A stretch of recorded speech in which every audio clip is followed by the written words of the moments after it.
మీ ఎలాంటి వ్యాపార ప్రకటనలకైనా వెంటనే మా ఛానల్ సంప్రదించండి. నమస్తే. ప్రస్తుతం మనతో పాటు ప్రముఖ ఆధ్యాత్మికవేత్త, జ్యోతిషరత్న, జ్యోతిష సామ్రాట్ చింతా రుక్మాన్ గదరావు గారు మనతో ఉన్నారు. గురువుగారితో మాట్లాడేద్దాం. నమస్కారం గురుగారు. మాతృదేవోభవ, పితృదేవోభవ, ఆచార్యదేవోభవ. ఓం నమో మాందేశ్వరాయ నమః. గురుగారు, విశేషంగా నవంబర్ మాసం కుంభరాశి వారికి ఎటువంటి అదృష్టాన్ని తీసుకురాబోతుంది? ఓవరాల్గా ఈ మాసం అంతా ఎటువంటి జాగ్రత్తలు, పరిహారాలు తీసుకుంటే మంచి ఫలితాలు వేలుకుంటాయి అంటారు? నవంబర్ మాసం కుంభరాశి వాళ్లకు మనం చెప్పుకునే ముందు సహజంగా మనము ప్రతి నెల ఆ రాశి యొక్క ప్రత్యేకమైన విషయాన్ని ఏదో మనం మాట్లాడుతున్నాము. ఈ కుంభరాశి అంటే వాయుతత్వ రాశి. వాయుతత్వం అంటే వాయువు అంటే గాలే కదా, ఆక్సిజన్. ఇది కాకుండా మనకు ఇంకా వాయుతత్వ రాశులు ఇంకా 2 ఉన్నాయి, కానీ ఈ రాశి గురించి మనం మాట్లాడుకుందాము. ఇది అంతర్గత వాయురాశి. అంతర్గత వాయురాశి అంటే కుండ ఎలా ఉంటుంది, దాని లోపల గాలి ఉంటుంది, అది బయట రాదు, అక్కడే ఉంటుంది. అంటే అంతర్గత వాయురాశి, బహిర్గత వాయురాశి, దుస్వభావ వాయురాశులు కొన్ని ఉన్నాయి. ఇది ఓపెన్ కాదు. ఈ రాశి వాళ్ళు అలాగే ఉంటారు, నిగూఢంగా ఉంటారు, అంత తనలోనే ఉంటాయి, క్యాల్కులేషన్ తన లోపలనే ఉంటాయి. అందుకే యోగులు పుడతారు, మౌనంగా ఉండిపోతారు లైఫ్ టైం. వాళ్ళంతా కుంభరాశిలో పుడతారు, లేకపోతే ఉండలేరు. ఉచ్ఛ్వాస నిశ్వాసలను బంధించగలిగేటువంటి యోగులంతా కూడా ఈ రాశిలో పుడతారు. అంటే ప్రపంచానికి వాళ్ళు నోరు తెరవకుండా దారి చూపించేస్తారు. అటువంటి రాశి. ఈ రాశిలో మరి పుట్టిన వాళ్ళు వాళ్ళ క్యాలిక్యులేషన్స్ ఎవరికి చెప్పడం ఇష్టపడరు. దానివల్ల సమస్యలు వస్తే కూడా చెప్పరు, బయటపడరు. వాళ్ళు చెప్పాలనుకుంటే చెప్తారు, లేదంటే లేదు. వాళ్ళు లోపల మనిషి అన్నా లేదా నెగిటివ్గా కామెంట్స్ చేసినా సింపుల్గా నొక్కని గమనైపోతారు. ఆ శక్తి వాళ్ళకి బై బర్త్ వచ్చేస్తుంది. ఇటువంటి రాశిలో ఖగోళము అంటే రాహుగ్రహం, అనంత విశ్వం రాహువే. అందుకే ఈ రాశిలో శతభిష నక్షత్రం ఉంది. శతభిష అంటే 100 నక్షత్రాల సమూహం, గెలాక్సీ. నేను అందుకే శతభిష నక్షత్రం ఫేవర్ ఉన్న వాళ్ళకి నక్షత్ర పూజ చేయండి అంటూ ఉంటాను. కర్పూరం తీసుకుని నక్షత్రాలు చూసి పూజ చేయండి, మీకు చాలా మంచిది. శతభిష నక్షత్రం మీకు అనుకూలం అవుతుంది అని చెప్తూ ఉంటాను. పార్కులకు ఎక్కువ వెళ్ళండి, ఫ్లవర్ గార్డెన్స్లోకి వెళ్ళండి అంటూ ఉంటాను. ఎందుకంటే మల్టీ కలర్ ఫ్లవర్స్ అంతా నక్షత్రాలు ఉంటాయి, అలా ఉంటాయనేసి. ఈ నిగూఢమైన రాశిలోనే ఈ శతభిష నక్షత్రం 100 నక్షత్రాల అదే రాహు ఇప్పుడు ఈ రాశిలో ఉన్నాడు. మరి ఇప్పుడు నక్షత్రం అంటే ఇలా వెదజల్లబడినట్టు ఉంటుంది, రాశి యొక్క స్వభావము అంతర్గతంగా ఉంటుంది. వీళ్ళకి అనేక విషయాలు ఇప్పటికే తెలిసిపోయినాయి. ఎలా తెలిసిపోయినాయి అంటే ఏలినాటి శనిలో తెలుసుకున్నారు, అన్నీ ఎక్స్పీరియన్స్ చేశారు. శనేశ్వరుడు ఏం చేస్తాడు, ఆయన కొసరి ఆయన పెసినారంటారు. ఇవ్వడానికి ఆయనకి ఇష్టమే ఉండదు, కానీ అన్నీ నేర్పిస్తాడు. కుంభరాశి సొంత ఇల్లు కదా, సొంత మనుషులను, సొంత పిల్లల్ని ఎవరైనా ఎట్టబడతాడు విచ్చలుడు వదిలేస్తారా? వదలరు కదా. అన్ని రాశుల కన్నా ఎక్కువగా ఈ మకర కుంభరాశులను ఆయన చాలా వరకు ప్రక్షాళన చేసేసాడు. దీంట్లో వాళ్లకు చెప్పండి అద్భుత గ్రంథాలుగా మారిపోయారు వాళ్ళు ఈ మధ్యకాలంలో. ఇంకా చివరి పేసుకు వచ్చింది ఎల్నాట్స్ని. ద్వితీయంలో కూడా ఆయన వక్రించి మళ్ళీ ఇటువైపు వస్తున్నాడు. నేనేదో మర్చిపోయాను కుంభరాశిలో మళ్ళీ వెనక్కి వస్తున్నాడు. చాలా కఠినమైనటువంటి శిక్షణ ఇచ్చేశాడు. ఇప్పుడు కుంభరాశి వాళ్ళకు ఇంకా గోల్డెన్ టైం స్టార్ట్ కాబోతుంది. ఇంక వేరే గ్రహాలు ఏం అవసరం లేదండి వీళ్ళకు. ఒక శనేశ్వరుడు ఇంకా సెకండ్ ఫేజ్ ఏలియన్స్ కంప్లీట్ అయిందంటే 30 సంవత్సరాలు పడుతుంది ఆయన ఇక్కడికి రావాలంటే. మళ్ళీ ఈ 30 సంవత్సరాల పాటు అభివృద్ధి. ఆ అభివృద్ధి ఎలా చేసుకుంటారు వీళ్ళు? శనేశ్వరుడు నేర్పించినటువంటి ఈ విజ్ఞానము, సమాజం ఏంటి, వాళ్ళ కష్టం ఏంది, మన చేతగానితనం ఏంది, మన చేతన అయిన తనం ఏంది అంతా ఆయన చూపించాడు. నువ్వు ఎంత చేతగానప్పుడు చూడు, నువ్వు ఎక్కడ మాట్లాడలేకపోతున్నావు, జరిగిన నష్టం ఏంటో చూడు, ఎక్కడ ధీమాగా పడుకొని నిద్రపోయావో అప్పుడు జరిగిన నష్టం చూడు. అన్ని ఇవే నష్టాలే, కష్టాలే, అవమానాలు, అగచాట్లే, దాన్ని దౌర్భాగ్యాలే చూపించాడు నేను. అక్కడనే రియల్ ఎనర్జీ బయటపడుతుంది. ఇది వీళ్ళకి అయిపోయింది, ఆ ట్రైనింగ్ పీరియడ్ కంప్లీట్ అవుతుంది. తొందరలో ఆయన మళ్ళీ ముందుకెళ్ళిపోతున్నాడు. ఇంకా వెళ్ళినాడంటే 30 సంవత్సరాలు రాడు. ఈ 30 సంవత్సరాలు అభివృద్ధి కాలమే. ఈ మధ్యలో అంటూ ఉంటారు అర్ధాష్టమ శని, అష్టమ శని, అవన్నీ తాత్కాలికమే. ఏలినాటి శని ప్రామాణికంగా ఎక్కువ తీసుకోవాలి. అవి తాత్కాలికమైన సమయాలు. కాబట్టి కుంభరాశి వాళ్లకు ఈ పడ్డ కష్టాలన్నింటినీ కూడా మీకు సంపాదించిన ఆస్తులుగా భావించి మీరు ముందుకెళ్ళచ్చు. తొందరలోనే ఆయన మళ్ళీ ముందుకెళ్తున్నాడు. మళ్ళీ ఏదో మర్చిపోయి వచ్చాడు అనుకోండి. జన్మలో రాహు ఉన్నాడు. జన్మలో రాహు ఉంటే రాహు మల్టీ టాలెంటెడ్ అంటే ఇంకా దానికి అంతులేదు ఆ మాటకి. తెలుగు ఒకరి సొత్తు కాదు అంటారు కదా, అట్లా ఆయన మీకు తెలివితేటలు, మీరు పడ్డ బాధలు తెలివితేటలు అన్నీ చెప్పిచ్చేసిపోతాడు. 1.5 year ఉంటాడు ఆయన. కాబట్టి ఒక పెద్ద మాస్టర్ వెళ్ళాడు, ఇంకొక మాస్టర్ వచ్చాడు. ఈ కలియుగానికి రియల్ మాస్టర్ రాహు. కాబట్టి ఇట్లా రాహువు, శనేశ్వరుడు లాంటి గొప్ప గ్రహాలతో ఇది మర్దించబడిన రాశి అని చెప్పచ్చు. ఇప్పుడు జన్మలో రాహు ఉన్నాడు. కాబట్టి వీళ్ళ ఇప్పుడు కష్టాలు ఎట్రా బాబు తీరేది అంటే ఈయనేదో చెప్తున్నాడు అని అనుకోవచ్చు. కానీ ఈ రియలైజేషను ఇంటర్మీడియట్లో చదివిన అబ్బాయికి, బాగా కష్టపడి చదివిన అబ్బాయికి అప్పుడు ఆ చదివినటువంటి ఫలితం అప్పుడు తెలియదు. తర్వాత 2 సంవత్సరాల తర్వాత ఈ టాలెంట్, స్కిల్స్ దీని యొక్క ప్రభావం బయటపడుతుందంట. అరే నేను ఇంటర్లో ఎఫెక్ట్ పెట్ట కాబట్టి ఇప్పుడు నేను ఈజీగా పోగలుగుతున్నాను. అప్పుడు ఆ ఎఫెక్ట్ పెట్టకపోయింటే సో ఎప్పుడో ఏదో నేర్చుకున్నది లాంగ్ టర్మ్లో ఉపయోగపడుతుంది అంటారు. అది వీళ్ళకి లైఫ్ టైం ఉపయోగపడుతుంది. అది అవసరం. నేర్చుకున్నప్పుడు తెలియదు వాళ్ళకి, ఇది ఎందుకు చేస్తున్నానో కూడా ఒక క్లారిటీ ఉండదు అంటారు. ఆ మెచ్యూరిటీ అది ఉంటుంది, నిగూఢంగా ఉంటుంది ఆ శక్తి. అది కరెక్ట్గా 2 సంవత్సరాలకి అది ఒక వృక్షంలాగా వచ్చి బయటపడుతుంది. ఆ అనుభవంతో మళ్ళీ వాళ్ళకు ఇంటర్మీడియట్లో మళ్ళీ అలర్ట్ చేస్తారు టీచర్స్, ఈ టైంలో మీరు ఎఫర్ట్ పెట్టండి, దీని విలువ మీకు తెలియదు అంటూ ఉంటారు. ఆ విధంగా ఇప్పుడు కుంభరాశి వాళ్ళకు అద్భుతమైన టైం ఇది చెప్పాలంటే. కానీ వాళ్ళు తట్టుకొని నిలబడ్డారు, అది గ్రేట్. ఎందుకంటే ఈ రాశికి ఆ శక్తి కూడా ఉంది. మౌనంగా ఉండిపోతారు లైఫ్ టైం, ఎన్ని వచ్చినా పిడుగులు పడినా కానీ నవ్వుతా కూర్చుంటారనే శక్తి కలిగిన వాళ్ళు పుట్టేటువంటి రాశి ఇది కుంభం అంటే. కాబట్టి వీళ్ళకైతే మంచి టైం స్టార్ట్ అవుతుంది, వెరీ వెరీ షార్ట్లీ స్టార్ట్ అవుతుంది. ఆర్థికంగా తీసుకుంటే వీళ్ళకు ద్వితీయ స్థానంలోకి రాహు మన శని భగవాన్లు వెళ్తున్నారు. ఆయన మరి అంత ఎక్కువ ఆర్థిక స్థితిని ఇవ్వడు. ఆయన ఆర్థికానికి కారకుడు కాదు, ఆయన ఉపాధికి కారకుడు అవుతాడు. ఉపాధికి ఏదైనా దారి చూపడానికి కారకుడు అవుతాడు. అందులో కూడా నేర్పిస్తూనే పోతాడు. ఈ నవగ్రహ మండలంలో నేర్పించేటువంటి ఒకే ఒక గ్రహం, ఒక శని మాత్రమే. ఎవరికైనా సరే జీవితాన్ని నేర్పించేది ఆయనే. మరణిస్తూ ఉంటే కూడా చనిపోయేటప్పుడు ఎలా ఉందో గమనించు అని చెప్పి నేర్పిస్తాడు. మరణం బాధ ఎలా ఉంటుంది, ఈ అన్ని వేదనలు ఎలా ఉంటే నేర్పిస్తాడు. కాబట్టి ఆయన అవి నేర్చుకోకపోతే మళ్ళీ డబ్బులు కాపాడుకోలేరు. కాబట్టి ఆయన ధనస్థానంలోనే ఉన్నాడు, ధనస్థానంలో వక్రించాడు. డబ్బుల పరంగా ఎవరు నమ్మి ఇవ్వకూడదు, ఇంట్లో తెలియకుండా ఏమి చేయకూడదు కుంభరాశి వాళ్ళు ముఖ్యంగా. ఎందుకంటే ధనస్థానానికి అధిపతి గురువే. గురువు ఈ లగ్నానికి, ఈ రాశికి పాపి.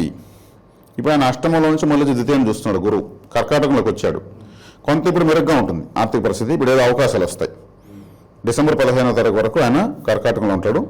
అష్టమంలో ఉన్నా కానీ, అంటే 6వ ఇంట్లో ఉన్న కుంభరాశికి 6వ ఇంట్లో ఉంటాడు. 6వ ఇంట్లో ఉన్నా కానీ ఉచ్చస్థితిలో ఉన్నాడు కాబట్టి, ద్వితీయ అధిపతి 6వ ఇంట్లో ఉచ్చస్థితి పెట్టాడు కాబట్టి బ్యాంక్ లోన్స్ కానీ వస్తాయి, అప్పులు ట్రై చేస్తే వస్తాయి.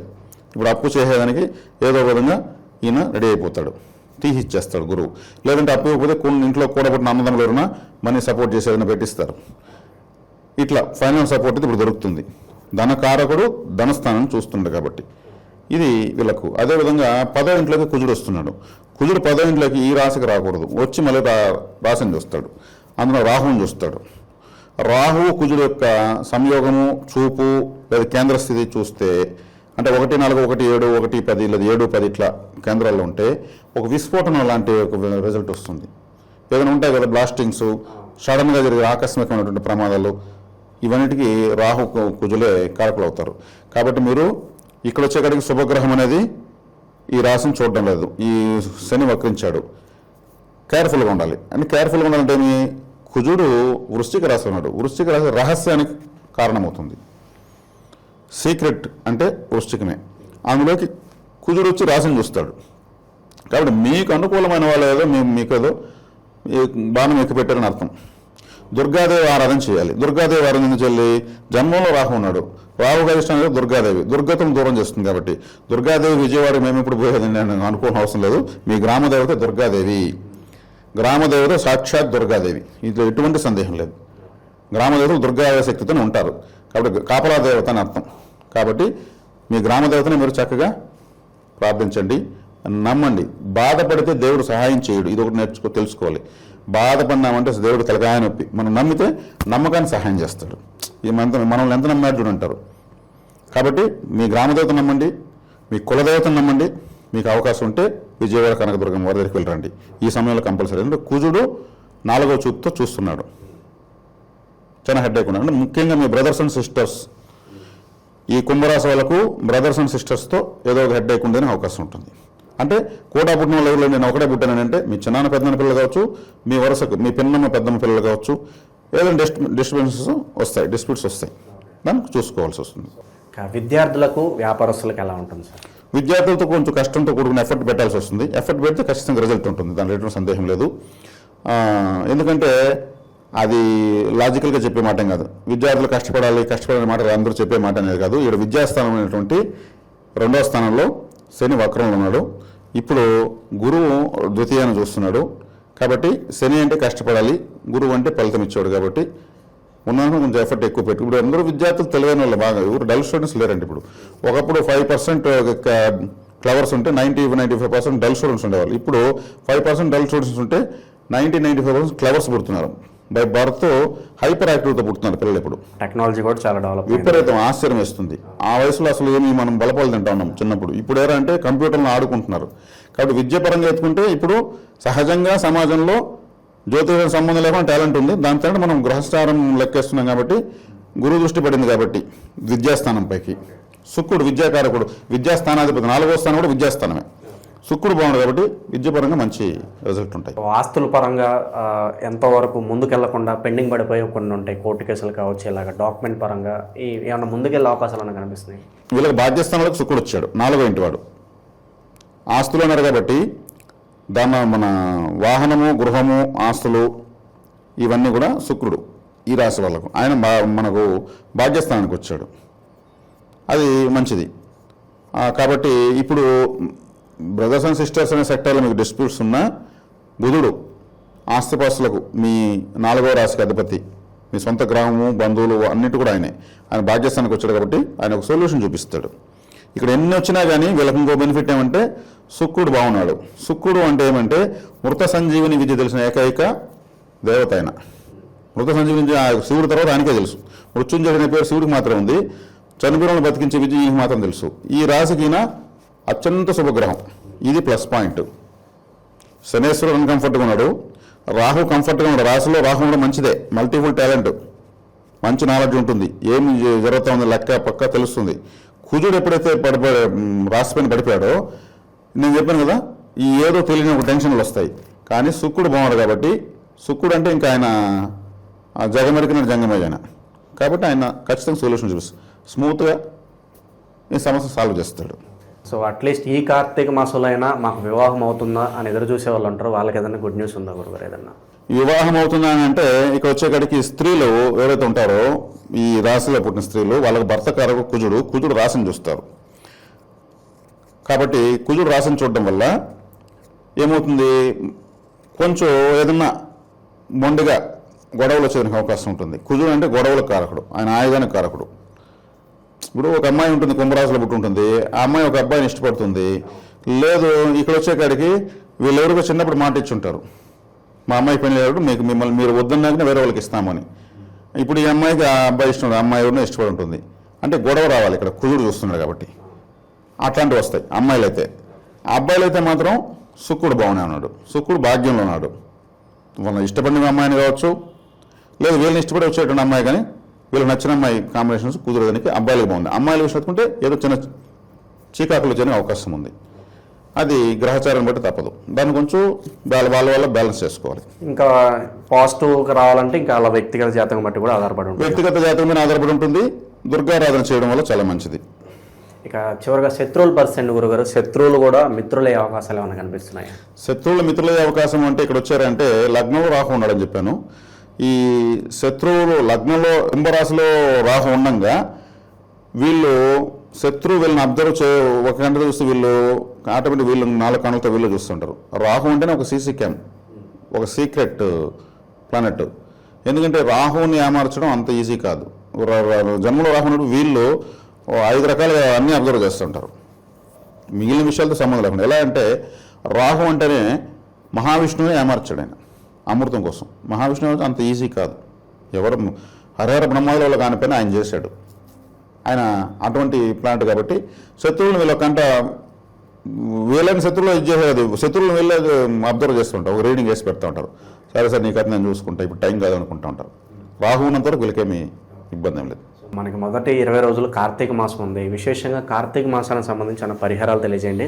అలాగే ధనపరంగా ఎటువంటి లోటు ఉండకూడదు, డబ్బు కాస్త నిలవడానికి ఏదన్నా మనీ రెమెడీ ఏమైనా ఉంటే తెలియజేయండి గురుగారు. కార్తీక మాసము అనేది చాలా పవిత్రమైనది, చాలా గొప్ప మాసము. ఈ మాసం అంతా దీపాలు వెలిగిస్తారు. ఈ మన కుంభరాశిలో ధనిష్ట, శతభిషం, పూర్వభాద్ర ఈ 3 నక్షత్రాలు ఉన్నాయి. ధనిష్ట నక్షత్రం వాళ్ళకు 8వ తారగా కృత్తిక నక్షత్రం వస్తుంది. 8వ తార అంటే మిత్రతార. మిత్రతార అన్నప్పుడు వీళ్ళు దీపాలు వెలిగించవచ్చు.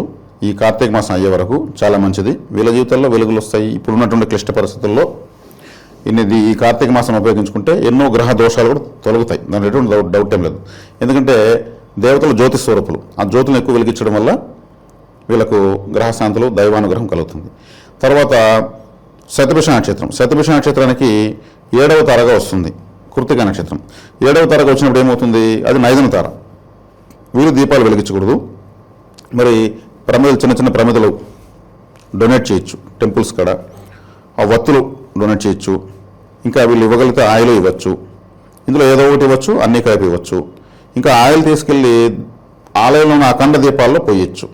వీళ్ళు వెలిగించకూడదు. ఎందుకు? కృత్తిక నక్షత్రము జ్యోతి అనేది వీళ్ళకు వ్యతిరేకం ఉంది కాబట్టి వీళ్ళు ఆ జ్యోతులు వెళ్ళడానికి కాబట్టి ఇంకొక రకంగా సేవ చేయొచ్చు, జ్యోతి సేవ అని చెప్పచ్చు. అదేవిధంగా వీళ్ళకు పూర్వభాద్ర నక్షత్రం. పూర్వభాద్ర నక్షత్రానికి పూర్వభాద్ర, ఉత్తరాభాద్ర, రేవతి, అశ్విని, భరణి, కృత్తిక 6వ తార. 6వ తార అంటే సాధన తార. వీళ్ళు దీపాలు వెలిగించవచ్చు. ఎక్కువగా దైవశక్తిని వీళ్ళు సంపాదించుకోవచ్చు. ఈ కార్తీక మాసం మళ్ళీ 12 నెలల తర్వాత వస్తుంది కాబట్టి దీపాలు వీళ్ళు ధనిష్ట నక్షత్రం వాళ్ళు, పూర్వభాద్ర నక్షత్రం వాళ్ళు ఎక్కువ దీపాలు వెలిగించవచ్చు. శతభిషం వాళ్ళు ఆ సేవ చేయొచ్చు. అదేవిధంగా మీరు ఆర్థికంగా ఎలా ఉంటుంది అని అడిగారు. ఇప్పుడు ఆర్థికంగా అంటే మనము ప్రతి నెల వీళ్ళకి ఏదో ఒక ప్రతి రాశికి ఒక పరిహారం, ఒక ప్రత్యేకమైన విషయాన్ని జ్యోతిష్ శాస్త్రం చెప్తున్నాము. ఇది నా వ్యక్తిగత పరిశోధన. చేసుకోగలిగిన వాళ్ళు చేసుకోవచ్చు. ధనిష్ట నక్షత్రం. ధనిష్ట నక్షత్రం వాళ్ళకు సంపత్తార, శతభిషం. ఈ శతభిష నక్షత్రం సంపత్తార, డబ్బునిస్తుంది. ఈ శతభిష నక్షత్రం ఉన్న రోజు వీళ్ళు హెచ్డిఎఫ్సి బ్యాంకులో అకౌంట్ ఓపెన్ చేసుకోవచ్చు. ఈ హెచ్డిఎఫ్సి బ్యాంకులో చంద్రుడు, రాహు ఇద్దరు ఉంటారు. చంద్ర రాహువుల ప్రభావం ఎక్కువ ఉంటుంది. చంద్రుడు ప్రపంచంలో కనిపిస్తాడు. రాహు అంటే ఖగోళము అని చెప్పాను నేను. ఖగోళం అంటే ఖగోళ విజ్ఞానం అంతా అని కూడా చెప్పాను. కాబట్టి చంద్రరాహుల యొక్క ప్రభావము హెచ్డిఎఫ్సి బ్యాంకు వెనక ఉన్నట్టు నా పరిస్థితులు నేను తెలుసుకున్న విషయం. వీళ్ళు శతభిష నక్షత్రం రోజు హెచ్డిఎఫ్సి బ్యాంకులో ఓపెన్ చేసుకోవచ్చు. అదేవిధంగా శతభిషం వాళ్ళకి సంపత్తార పూర్వభాద్ర నక్షత్రం. పూర్వభాద్ర నక్షత్రం అంటే గురువుకు సంబంధించిన నక్షత్రం. గురువుకు సంబంధించిన నక్షత్రం అన్నప్పుడు వీళ్ళు ఈ శతభిషం వాళ్ళు కరూర్ వైశ్య బ్యాంకులో పూర్వభాద్ర నక్షత్రం రోజు అకౌంట్ ఓపెన్ చేసుకోవచ్చు. ఇంతకుముందు ఐఎన్జీ వైశ్య ఒకటి ఉంది, అది ఇప్పుడు వేరే బ్యాంకులో మెర్జ్ అయిపోయింది. ING Vysya bank, bank of Baroda, Lakshmi Vilas bank 3 merge అని అనుకుంటాను. అది కరెక్ట్ అయితే వాళ్ళు మన బ్యాంక్ ఆఫ్ బరోడా కూడా అకౌంట్ ఓపెన్ చేసుకోవచ్చు. ఎందుకంటే ఐఎన్జీ వైశ్య అనేటువంటిది అందులో కలిసింది కాబట్టి. తర్వాత లేదంటే వీళ్ళు కరూర్ వైశ్య బెటర్, అందులో ఎల్లో కలరు, గ్రీన్ కలర్ ఉంటుంది, తీసుకోవచ్చు. అదేవిధంగా ఇక పూర్వభాద్ర వాళ్ళకు సంపత్తార ఉత్తరాభాద్ర నక్షత్రం అంటే శనేశ్వరుడిది. శనేశ్వరుడికి మన స్టేట్ బ్యాంక్ ఆఫ్ ఇండియా ఉత్తరాభాద్ర నక్షత్రం రోజు చేసుకోవచ్చు. ఇప్పుడు స్టేట్ బ్యాంక్ ఆఫ్ ఇండియా అంటే స్టేట్ బ్యాంక్ ఆఫ్ ఇండియాలో యూనియన్ బ్యాంకులో చేసుకోవచ్చు. యూనియన్ అంటే అందరూ, అది ప్రభుత్వ బ్యాంకు, 2 ప్రభుత్వ బ్యాంకులే. బడుగు బలహీన వర్గాల వాళ్ళకు, సామాన్యులకు అని అర్థం. అందుకే యూనియన్ అనేటువంటి మీనింగ్ దానికి వచ్చింది. కలయిక అని అర్థం వచ్చింది. కాబట్టి వీళ్ళు ఈ విధంగా బ్యాంకుల్లో వీళ్ళు ఓపెన్ చేసుకోవచ్చు. ట్రాన్సాక్షన్స్ బాగుంటాయి. ఆల్రెడీ మాకు ఆ బ్యాంకుల్లో ఉన్నాయండి అంటే ఆ నక్షత్రం రోజు ఏదో ఒక ట్రాన్సాక్షన్ కంపల్సరీ చేసుకోవడం, ఆ బ్యాంకులో వెళ్ళి కొంచెం కూర్చొని ఒకటి అవడం కూడా యాక్టివేట్ అవుతుంది, ఫైనాన్స్ యాక్టివేట్ అవుతుంది. ఇది వీళ్ళు చేసుకోవడం పరిహారం. ఓవరాల్గా కుంభరాశి వాళ్ళ పరిస్థితి ఈ మాసం ఏ విధంగా ఉంటుంది, ఆర్థికంగా బలపడడానికి కూడా మంచి పరిహారాలు తెలియజేశారు. ధన్యవాదాలు సార్. ధన్యవాదాలు.